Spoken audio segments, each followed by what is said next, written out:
Hi, Casual Raccoon here, and today we speak about One Piece cards anatomy and how to read them properly. Let's start with the card back. Based on the rear side color, we can assign cards to one of three areas: leader area, deck, and Don deck. Red is for the leader, blue for the deck, and white for the Don deck. If you ever get your cards mixed, you can find leader and Don cards immediately. Now let's look at the information on the front of the cards from each area, starting with the simplest ones, Don cards. If you played any other card games, Don is your mana-like resource to play cards. But as you can see, there is your turn plus 1000 written at the bottom of the Don card. It means that instead of spending them to play cards, you can attach them to your leader or character card to provide them with plus 1000 power during your turn for each Don card attached to them. Moving into leader cards. This category shares a lot of information with deck cards, so I will focus only on the ones unique or important to your leader cards. At the moment of recording, according to the rules,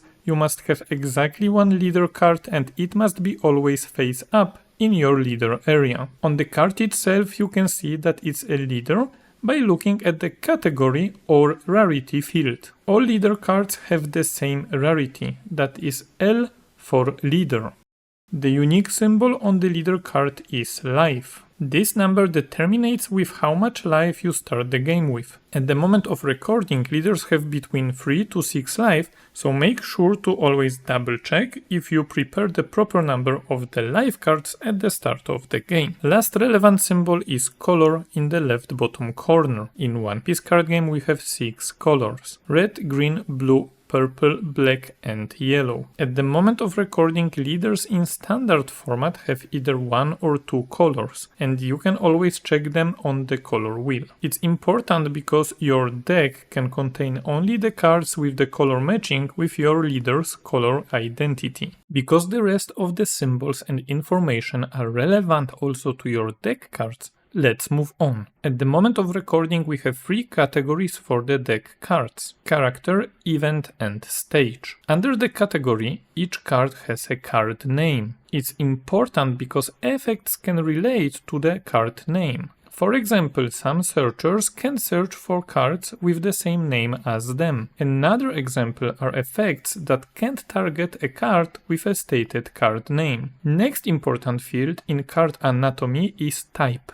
Each card has one or more types. Currently, there are no restrictions in deck building due to types. However, a lot of effects in the game relate to the card type, so keep it in mind. For example, Green Purple Luffy cares for Straw Hat characters. Searchers care for the relevant types they search for, and so on. Pay close attention for card effects, as some of them can relate also to part of the card type. For example, Spandam can search for any CP cards, regardless if it's CP 7, 9 or 0. However, Brainu can search only for Navy cards, so for example Tenkost Kuzan, that is former Navy, can't be found. Additional visual indicators here are quotation marks for partial card types and curly brackets for exact card types. On the left bottom of the card we can check card color as already explained. On the bottom right corner we have a lot of fine print information. Starting from the left, card number. It's important because you can have maximum of 4 cards with the same card number in the deck. Next is rarity.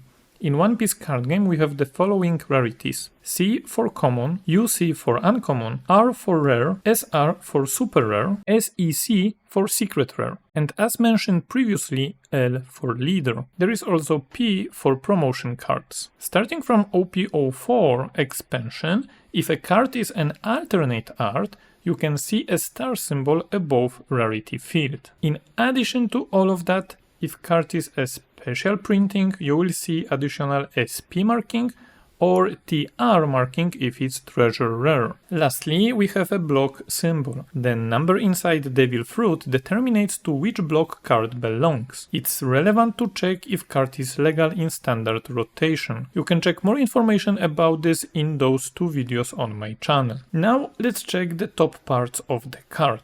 In the top left corner we have the cost required to play the card. You simply play a card and the rest number of done cards mentioned. At the moment of recording, the lowest cost to play a card is 0 and the maximum is 10, as you can have maximum of 10 done cards. However, it's not all. There are a lot of card effects that care for the cost of your character. Cost base removal, cost change in hand, cost change on the field, and so on. That's why I prefer to refer to this field as base cost instead of just cost. It's also important because we have card effects that care about base cost exactly to play around any cost manipulation. Next, in the top right corner, we have number that represents power. In One Piece card game, only leader and character cards have power. To keep it simple, when two characters battle, card with the higher power wins. There is a lot of ways to change characters' power. One of them being already mentioned done card attachment. I will go into more details in a video dedicated for this topic. For now, just keep in mind that there are multiple ways to change this number,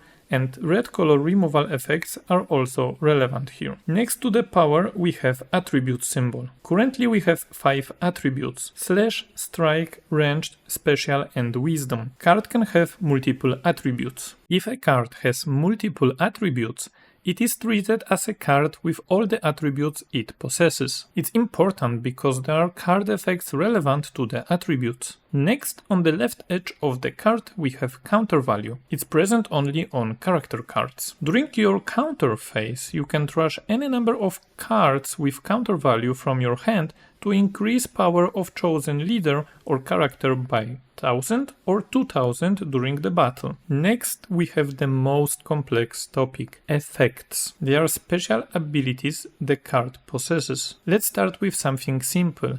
Keyword effect. You can distinguish them by orange background shaped field. As in many other card games, they are explained in brackets next to the effect. At the moment of recording, we have the following keyword effects. Rush is a keyword effect that allows a character card to attack during the same turn in which it is played. If you played Magic the Gathering, it's similar to haste. Double attack is a keyword effect that causes 2 damage to be dealt to the leader's life instead of 1. Do not mistaken it with double strike from Magic the Gathering. I have dedicated video for double attack, so please watch it for in-depth understanding. Banish is a keyword effect that when damage is dealt to the opponent leader's life, causes a card in the opponent's life area to be trashed instead of being added to their hand. At this time, the trigger is not activated. Blocker is a keyword effect with an activation timing that is fulfilled when one of your other cards is being attacked, allowing you to activate it by resting this card during the blocker step. The blocker card takes the place of the card being attacked. The only keyword effect that has different color coding is trigger. You can find it at the bottom of the effect field, starting with trigger word on the yellow background. It is a keyword effect that on taking damage, when there is a card in your life area with trigger, allows you to reveal that card and activate its trigger instead of adding the card to your hand. You can also choose not to activate the trigger. In such case, add a card to your hand without revealing it. Keyword effects are easy, and once you learn them, there should be no problem using them. But what with more complicated effects, or even effects with additional cost and conditions? I plan a separate video where we focus purely on effects because it's a wide topic and can get very complicated quickly. For now, to keep it simple, remember that everything before colon is either a condition or activation cost. Once it's fulfilled, you can resolve an effect. But don't get confused, just because effect uses wording may, it doesn't mean that you can skip the cost and still activate the effect. It simply means that by not paying the cost, you just don't activate the effect. Everything after colon is the effect itself. Let me give you some medium example from the new set OP12, with one of the coolest red cards for Cost Monkey D. Luffy. First part of the effect on this character card is permanent and reads. If you have a total of 2 or more given Dawn cards, this character gains plus 2000 power. In terminology from other card games you can refer to it as passive effect. So as long as we have 2 Dawn attached to anything, this character will have plus 2000 power. Otherwise, power doesn't change. Now, on-play effect. On-play is a keyword indicating that the activation timing is fulfilled and an effect activates when the card is played. It means that once I play this card, I can activate the effect. But take a look, there is additional cost before colon in bold. You may reveal 2 events from your hand. So the proper effect activation would be play Luffy, declare activating on-play effect, pay the price by revealing to our opponent 2 event cards from our hand, and proceed with resolving the effect that reads. Play up to 1 red character card with 3000 power or less from your hand. Then give up to 1 rested Dawn card to your leader or one of your characters. It all might sound complicated at first, but the more you play, the easier it gets. It's also important to get familiar with effects of cards in your deck before playing the real match. Let me list you the most popular keywords and what they mean. KO is a keyword that refers to a character card being trashed on losing a battle, or a character card being trashed due to a card's effect. As an instruction, KO means to place a character card from the character area into the owner of that card's trash. On KO and effects that read cannot be KO'd or similar are only valid when the card is KO'd by an effect or due to the result of a battle. If a character card is trashed due to some other method, it is not treated as KO'd. Activate main is a keyword indicating an effect can be activated during the main phase except when in battle. Do not mistaken it with main, that is a keyword exclusively found on event cards. It indicates that an effect can be activated by using an event card during the main phase, except in battle. Counter is a keyword exclusively found on event cards. It indicates that an effect can be activated by using an event card during the counter step. When attacking is a keyword indicating that the activation timing is fulfilled and an effect activates when you declare an attack during your attack step. On play, as already explained, is a keyword indicating that the activation timing is fulfilled and an effect activates when the card is played. End of your turn is a keyword indicating that the activation timing is fulfilled and an effect activates at the end phase of your turn. Dawn X is a keyword indicating a condition that is satisfied when this card originally has no or less than X number of Dawn cards and is given Dawn cards such that the number of Dawn cards given to it is X or higher. For example, Dawn X2 requires 2 Dawn attached. Dawn minus X is a keyword indicating a condition requiring you to select a total number of Dawn cards equal to the value of X from your leader area, character area, and cost area and return them to your Dawn deck. It's important to remember that you can choose any of your own Dawn on the field. Your turn is a keyword indicating a condition that is satisfied during your turn. Opponent's turn is a keyword indicating a condition that is satisfied during your opponent's turn. Once per turn is a keyword indicating an effect that can only be activated and resolved once during that turn. When there are multiple cards with the same once per turn effects, can be activated and resolved once for each card. On your opponent's attack is a keyword indicating that the activation timing is fulfilled when your opponent has declared an attack during their attack step, and an effect activates after your opponent's when attacking and other attack step effects, if any,